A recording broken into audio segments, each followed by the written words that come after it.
Good morning વિદ્યાર્થી મિત્રો. ધોરણ 9 હિન્દી. ગયા પીરિયડમાં આપણે પાઠ 5 સ્વરાજ્ય કી નીવ બરાબર ભણ્યા ને આપણે રાણી લક્ષ્મીબાઈ વિશે. હવે પાઠ 5 મેરી બીમારી શ્યામાને લી બરાબર. એના લેખક છે હરિવંશરાય બચ્ચન. હરિવંશરાય બચ્ચન ઓળખે કે નથી ઓળખતા એ ખબર નથી મને, પણ અમિતાભ બચ્ચન ને તો બધા ઓળખતા જ હશે. ઓળખતા હશો ને? હા, તો હરિવંશરાય બચ્ચન એના પિતા છે, અમિતાભ બચ્ચનના પિતા બરાબર. તો એને સરસ એવો પોતાનો આત્મકથા અંશ, સરસ એની પોતાની જે યાદો જે છે એ આ પાઠમાં એને પ્રસ્તુત કરી છે બરાબર. તો આપણે એનો પરિચય જોઈએ.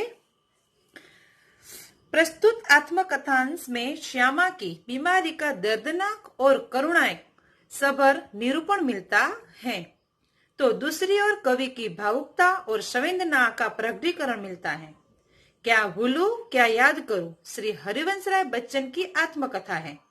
हिंदी के इस सुप्रसिद्ध कवि ने अपने संस्मरण बड़े ही रोचक ढंग से आलेखित किए हैं. कवि अपने जीवन की घटनाओं के साथ उस युग का चित्र भी दे देता है. प्रस्तुत अंश क्या भूलूं क्या याद करूं से लिया गया है. इसका यह शीर्षक मेरी बीमारी श्यामा ने ली विषय वस्तु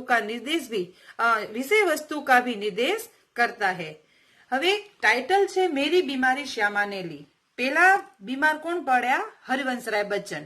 એની સેવા કરતા કરતા શ્યામાજી, એની પત્નીનું નામ છે શ્યામા, એની સેવા હરિવંશરાય બચ્ચનની સેવા કરતા કરતા શ્યામાજી બીમાર પડ્યા.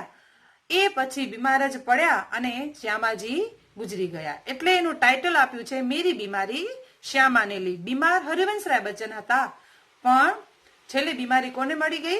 શ્યામાજી, એની પત્નીને. मैं अपनी बीमारी को दुलराने वालों में न था. सच कहूं तो मैं अपनी बीमारियों के प्रति प्राय निर्भय था. शायद मैंने गांधी जी के ही एक लेख में कहीं पढ़ा था कि बीमार होना अपराध है. બચ્ચનજી ગાંધીજીનો એક લેખ છે એનામાં એને વાંચ્યું હતું કે બીમાર હોવું એક અપરાધ છે, ગુનો છે. કેમ?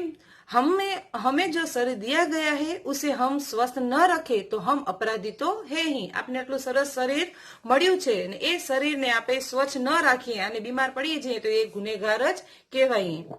मैं इस तर्क को कुछ और आगे ले गया था. तर्क એટલે दलील. अपराधी को दंड देना चाहिए. मुझे जब कभी छोटी मोटी बीमारी होती, जुकाम बुखार खांसी सिर दर्द, तो मैं खाट पर न लेटता. બચ્ચનજી કહે છે કે મને નાની મોટી કોઈ એવી બીમારી થાય તો હું કોઈ દિવસ ખાટ પર લેટતો નહોતો. और भी अपने काम से लेता. मुझे भरे भुट्टे बुखार એટલે खूब વધારે પડતો તાવ, बहुत तेज बुखार में अपनी रात की ट्यूशन पर जाने की याद है. બચ્ચનજી લખે છે કે મને એ પણ યાદ છે કે મને એટલો બધો બુખાર એટલે તાવ આવી જતો, છતાંય હું મારી રાતની ટ્યુશનો તો કરાવતો. જે ટ્યુશન બી કરાવતા અને એક લેખક હતા એટલે લખતા ખરા અને શિક્ષક એટલે એ હતા એટલે એ ભણાવતા પણ હતા. बुखार की गर्मी और तेज में तो मैं और जोश में पढ़ाता. मजदूरी करके रोटी कमाने वालों को बीमार पड़ने का क्या अधिकार है. कैसे कि આપણે કામ કરીએ તો આપણે બીમાર પડવાનો કોઈ અધિકાર નથી. बीमारी अमीरों की हरमजंदगी है. गरीबों को उसे अपने पीछे न लगाना चाहिए. હવે બીમારી જે છે એ અમીરોની હરમ જિંદગી એટલે કે હરામીપણું. સાહુકાર લોકો હોય એ બીમાર પડે, અમીર એટલે ધનવાન જે હોય એ બીમાર પડે તો એ તરત સુઈ જાય છે. એને એમ કે બીમાર થઈ ગયા એટલે સુઈ જાય છે. કેમ કે કામવાળા જે આવતા હોય એ કામ કરી જાય એટલે એ લોકો સુઈ જાય છે. પણ એને એમ કીધું કે ગરીબો કો ઉસે अपने पीछे न लगाना चाहिए. પણ ગરીબો તો મજદૂરી કરતા હોય છે, એને તો ગમે તેમ કરીને પૈસા તો કમાવા ને, એટલે એ કે છે કે એને ધનવાન લોકો જેવી રીતે હરામીપણું છે ધનવાન લોકોમાં, એવી રીતે ગરીબોને લગાવવું જોઈએ. એના પાછળ એના જેવું એને થવું જોઈએ નહીં. એને તો કામ તો કરવું જ પડે. लिखने में तो ऊंचा बुखार मुझे सब तरह से सहायक प्रेरक और प्रोत्साहन लगता. एक तरह ही आगे जिससे मेरी अनुभूतियां में ताप आता, जिसमें गल पिघल कर मेरा हृदय ढलता. एक तरफ की भट्टी जो मेरे विचार भाव कल्पनाओं को उबाल देकर उच्छलित એટલે કે જોશ કરતી. यह तो मैं नहीं कहूंगा कि बुखार में मैं अदबदा એટલે કે जबरदस्ती कर लिखता था, पर अगर मैं लिखना चाहता था तो बुखार मेरे लिए कोई बाधा नहीं बन सकता था। લેખક કહે છે કે ગમે એવો બુખાર આવે તો મને મારું લેખન કાર્યમાં વધારે ને વધારે મને પ્રેરક અને પ્રોત્સાહન આપ્યું છે। મને એવું ન થતું કે મને બુખાર આવે તો હું આ વસ્તુને મૂકી દઉં અને સૂઈ જાઉં, પણ વધારે મને કાર્ય કરવાની પ્રેરણા મળતી। હલકે બુખાર મેં તો મેરે સબ કામ હસ્તમાલમ એટલે કે હસ્તમાલમ એટલે કે નૃત્યનું જે रोज आपे हमेशा काम करता हूँ तेज होते रहते थे। कोई मेरा बदन छूकर कभी कहता था कि तुम्हें तो बुखार है, तो मैं पट से जवाब देता था कि हाँ बुखार है और मैं भी हूँ। કોઈ મને મારું બદન એટલે શરીર છૂઈને કહે કે તમને તો આટલું બધું તાવ છે, તો કે હા મને તાવ છે અને હું પણ છું। शायद किपलिंग ने अपनी आत्मकथा में लिखा है कि कभी कभी उसे बुखार में भी काम करना पड़ता था और जब वह बुखार में होता था तो और अच्छी कहानियां लिखता था। કિપલિંગ જે છે એ એક અંગ્રેજી સાહિત્યકાર છે। એની આત્મકથામાં બચ્ચનજીએ પણ વાંચ્યું છે અને કિપલિંગે પણ પોતાની આત્મકથામાં લખ્યું છે કે એને ગમે એવો તાવ આવતો છતાંય સરસ એવી કહાનીઓ એને સારી રીતે લખી છે। बुखार में कम लिखने की मुझे याद नहीं। बुखार में મને ક્યારે એવું યાદ નથી આવતું કે મેં ઓછું લખ્યું હોય, પણ મેં વધારે ને વધારે સરસ રીતે લખી શક્યું છે। वह कैसे बन पड़ा इसका निर्णय मैं न देना चाहूंगा। प्रसंगवश मुझे याद आ रहा है कि अपनी दो चट्टाने की दो सबसे बड़ी कविताएं सांत्र के नोबेल पुरस्कार ठुकरा देने पर और दो चट्टाने अथवा सिसिफस बक्स हनुमान मैंने फ्लू रसी में पड़े पड़े लिखी थी। फ्लू रसी जे छे एक रोग छे, एने पण त्यारे फ्लू रसी बच्चनजीने થઈ ગયો તો ત્યારે એને દો ચટ્ટાને અને સિસિફસ બક્સ હનુમંતે એની બે આ કહાની એને ફ્લू રસીમાં પડી પડીને એને લખી છે। बदहर जब मैं अपनी जवानी पर था बीमारी मुझे पराजित न करती थी। જ્યારે યુવાનીમાં હતો ત્યારે મને બીમારી જે છે એ કોઈ દિવસ મેં એને હારી નથી।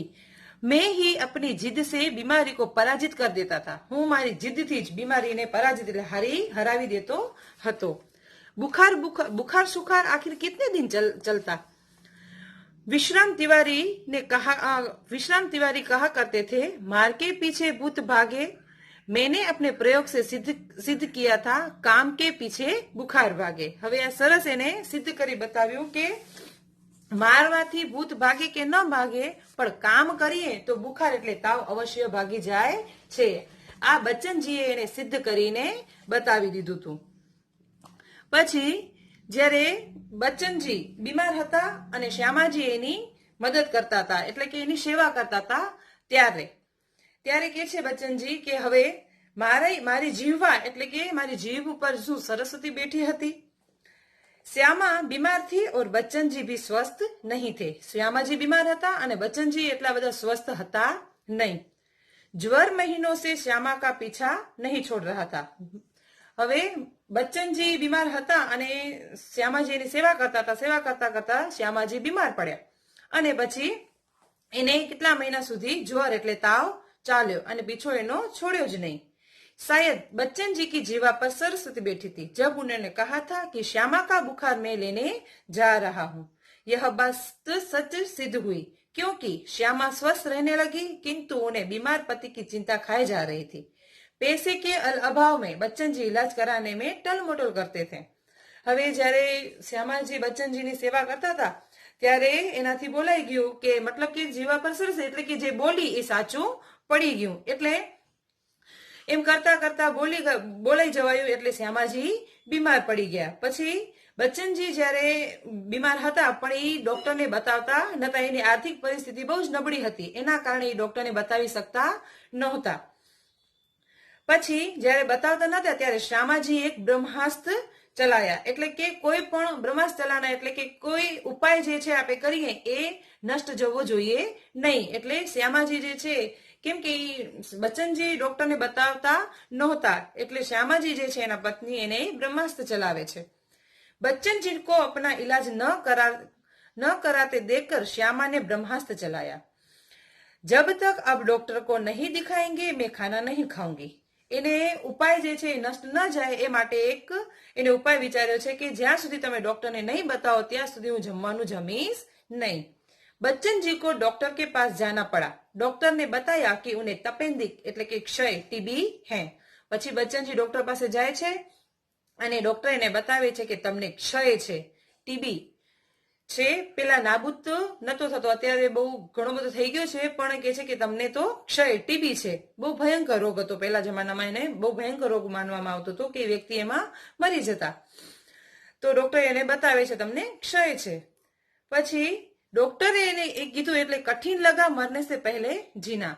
હવે કેમ કે આર્થિક પરિસ્થિતિ ખૂબ નબળી હતી, તો કે છે કે હું ડોક્ટર પાસે ઈલાજ કરાવીશ તો મારા ઈલાજના પૈસા એની પાસે જતા રહેશે, તો પછી ઘરમાં ખાવાનું કેવી રીતે થશે, એટલે એ કહે છે કે મને મરવાથી પહેલા જીવા કઠિન લાગે છે, મરવાથી પહેલા જીવવું જ કઠિન લાગે છે। बच्चन जी के पास इलाज के लिए साधन नहीं थे। छोटे भाई सालिग्राम, बच्चन जी ना छोटा ननकड़ा भाई નું નામ છે सालिग्राम। सालिग्राम का वेतन परिवार के लिए पर्याप्त नहीं था। इस हालत में न ठीक से रहा जा सकता था, न सिर से कर्ज उतरा जा सकता था। હવે એના ઉપર ઘણું બધું कर्ज પણ હતું। यह देखकर बच्चन जी को मरने से पहले जीना कठिन लगा।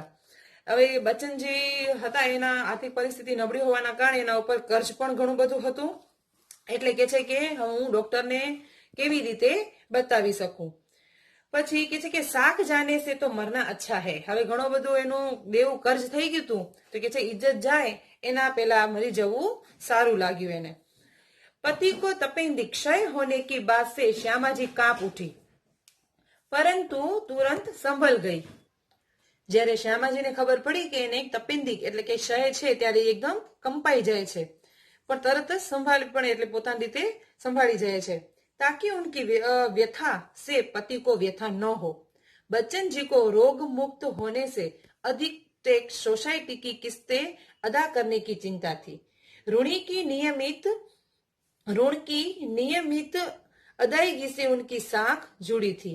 बच्चन जी मानते थे कि साख जाने से तो मर जाना अच्छा है। હવે ટેક્સ સોસાયટીના જે ટેક્સ આવે એ એને ભરવાના હતા, ઋણ એના ઉપર ઘણું હતું, કર્જ હતું એના ઉપર, તો એ કે છે કે એ એનાથી દેવાનું નહોતું, તો કે છે કે એના કરતા તો ઇજ્જત જાય એના કરતા તો મરવું મને સારું લાગ્યું।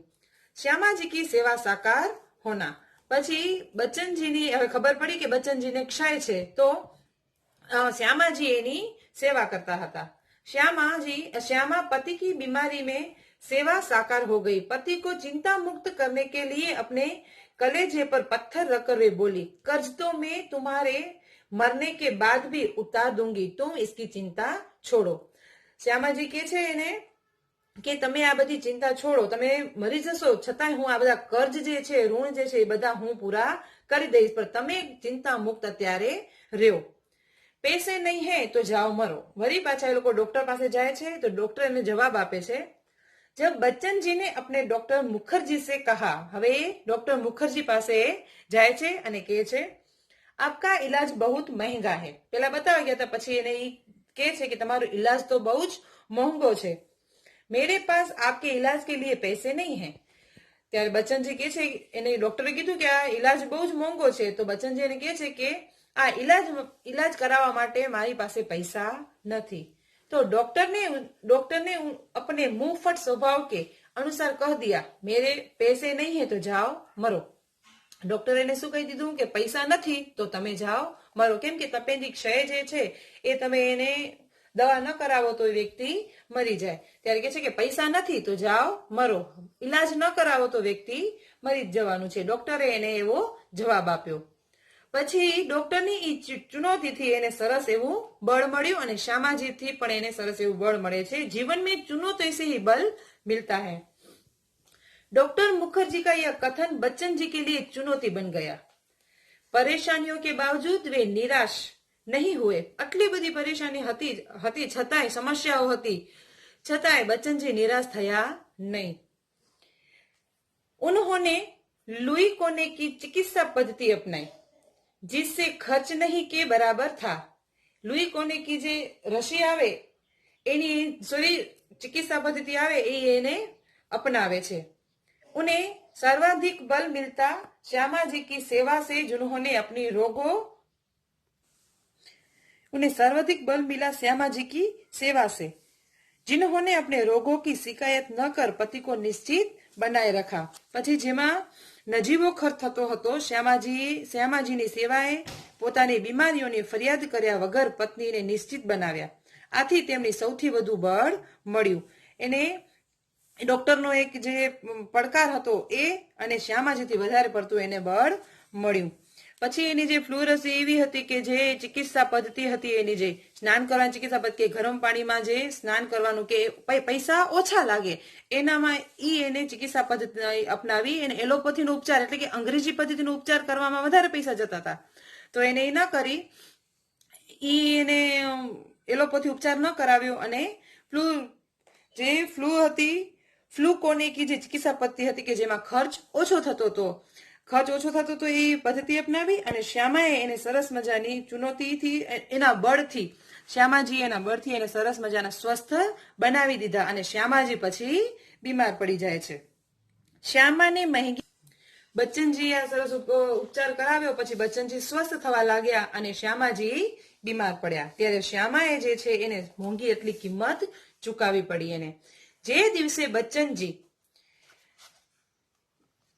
ક્ષયના તાવથી મુક્ત થયા તે દિવસે શ્યામાએ ખાટલો પકડી લીધો. જે દિવસે બચ્ચનજી મુक्त થયા, जिस दिन बच्चन जी क्षय के ज्वार से मुक्त हुए उसी दिन श्यामा ने खाट पकड़ ली और फिर से वे कभी न उठी. બચ્ચનજી જ્યારે એકદમ સ્વસ્થ થયા, તાવમાંથી મુક્ત થયા અને શ્યામાજી ખાટલો પકડી લીધો અને પછી એ ક્યારે સ્વસ્થ થયા નહીં. એટલા માટે ટાઇટલ છે મેરી બીમારી श्यामा ने उन्होंने अंतिम सांसों तक बच्चन जी का ख्याल रखा. छेक સુધી એને बच्चनजीનો એનો ખ્યાલ રાખ્યો. बच्चन जी का ख्याल था श्यामा ने मेरी बीमारी लेकर और मुझे चिंतित रखने के प्रयत्न में भारी कीमत चुकाई. श्यामा जी सच्चे अर्थ में बच्चन जी की अर्धांगिनी थी. તેમણે અંતિમ શ્વાસ સુધી બચ્ચનજીની સંભાળ લીધી. એકદમ છેલ્લા સ્ટેજ સુધી હતા બચ્ચનજી, છતાં એને શ્યામાએ એની પત્નીએ છેલ્લે સુધી એને સાથ આપ્યો. બચ્ચનજી માનતા હતા કે શ્યામાએ મારી બીમારી લઈ અને મને નિશ્ચિત રાખવાના પ્રયત્નમાં મોંઘી કિંમત ચૂકવી છે. શ્યામાજી ખરેખર અર્થમાં બચ્ચનજીના અર્ધાંગી અને એના પત્ની જ હતા. જ્યારે બીમારીમાં શ્યામાજીએ બચ્ચનજીની આટલી બધી સેવાઓ કરી અને જ્યારે એને જીવવા એટલે કે સરસ્વતી પર જ્યારે સરસ્વતી બેઠી હોય કે કોઈ પણ વસ્તુ આપણે બોલીએ તરત જ સાચું થઈ જાય. જ્યારે બચ્ચનજી તાવમાંથી મુક્ત થયા અને શ્યામાજીએ ખાટલો પકડી લીધો અને પછી શ્યામાજી ક્યારે ઉઠ્યા નહીં. એટલા માટે ટાઇટલ છે મેરી બીમારી શ્યામાને લી. બીમાર કોણ હતું? બચ્ચનજી. એની સેવા કરતા હતા શ્યામાજી, પર શ્યામાજી જ પોતે ચલ બસ્યા. બરાબર? તો વિદ્યાર્થી મિત્રો, તમને આ પાઠ સમજાઈ ગયો છે. હવે એનું લેસન કરીને મને ફોટા મૂકજો. બરાબર?